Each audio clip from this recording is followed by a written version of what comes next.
the new Executive Vice President of the AFL-CIO to introduce the next gentleman.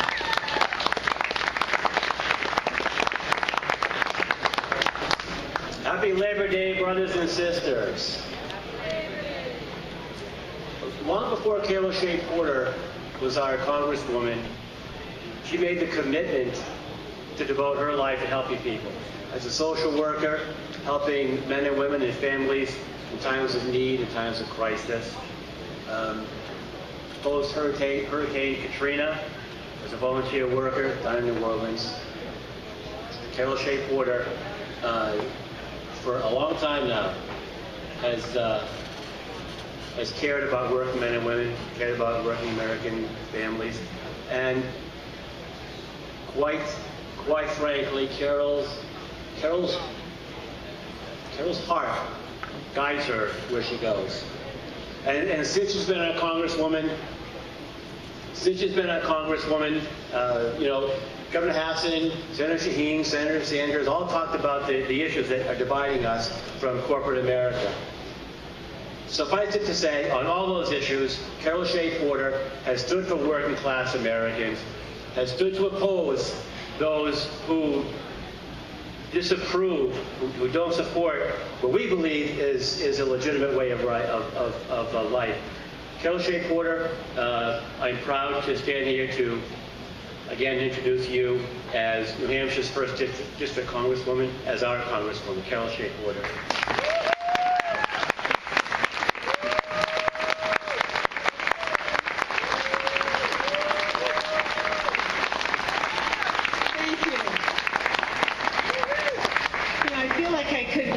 Just say and save us all time by saying whatever Bernie Sanders said, he was right.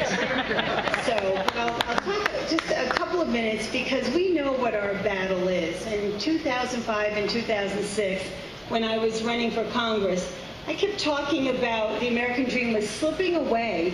It was slipping away from the middle class. And I said I was running for the bottom 99% of us, because I could see how the wealth had changed, where just a very small percentage were holding the wealth, and that the American people were earning less, and they were struggling.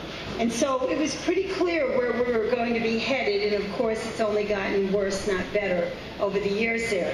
But I would say when I was talking to people that what Americans wanted was they wanted a decent enough wage. They weren't asking for 50% of the company. They just wanted to be fairly paid for their labor, and they wanted to be able to take care of their families. They wanted to be able to pay their mortgage or their rent, save for retirement, educate their children, and have a little money left over Friday night for pizza. Does somebody remember that line? Because that's what's happened to the point where no matter how hard families work, no matter how hard they work, there just isn't enough. And so many families are forced to go to collect food stamps or forced to go and get more assistance. They're working. Talk to any of the people around here at 7-Eleven. You'll find out that's their second and sometimes their third job. They're working. It's just not going far enough. And then you listen to those statistics that Bernie said to us, and you know why it's not. And it's only gotten worse. We have these companies like Walgreens that decided, now they had to back off because the American public is finally onto it, but they wanted to do what's called tax inversion. So they were going to stay right on the corner, selling everything to us, making the profits they always have made, and yet they weren't going to be under the United States flag, having to pay in our tax system. So they would have their workers educated by the taxpayers. They would have the fire department, they'd have the police department, they would have all the essential services that they always got, and we would travel on the roads that taxpayers paid for. The difference is they wouldn't be pitching in either for any of it. This has got to change. This has got to stop. And the battleground is in Washington, and the battleground is in Concord. And we can win. We've won a few rounds, but we have to win more rounds for the people.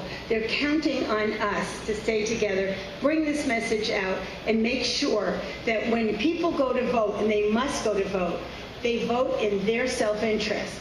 My motto this year, my slogan is practice self-defense, vote. Because if you don't go and vote, you can't defend yourself. You can't defend your family. You can't stand together first vote together. And that's where the change is. So I want to thank all of you for the work that you've done. I know we keep saying we need you again, and it's true, we do need you again.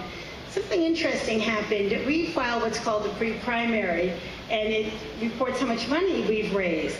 And I raised $118,000 without taking corporate PAC money or DC lobbyist money, so thank you. Thank you very much for your help. And then I looked at both of my opponents. And Frank Ganta, who would take any of the money anywhere, he even took money from the International Safari Association, so try to figure out, but that has to do with New Hampshire. And he only raised $34,000. And I thought, what's up with that?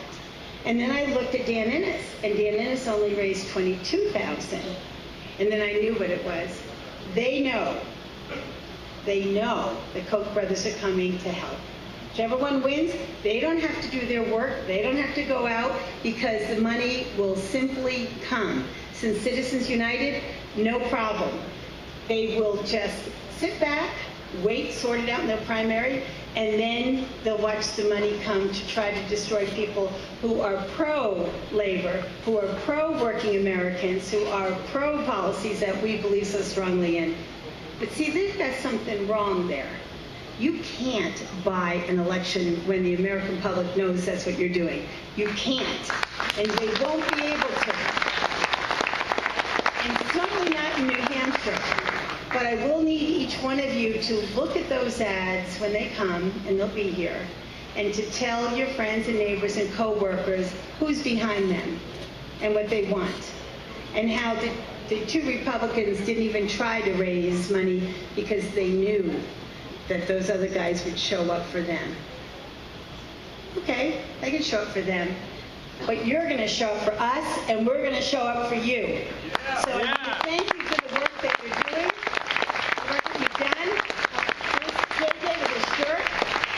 We've got shirts, we've got buttons, we have a great coordinated campaign going on up and down the ticket, and I know each person has presented himself or herself, but we have a great ticket. We could be proud of every Democrat running on that ticket. Every pro-union, pro-labor, pro-family person on that ticket is going to move this country forward. So thank you very much for what you've done.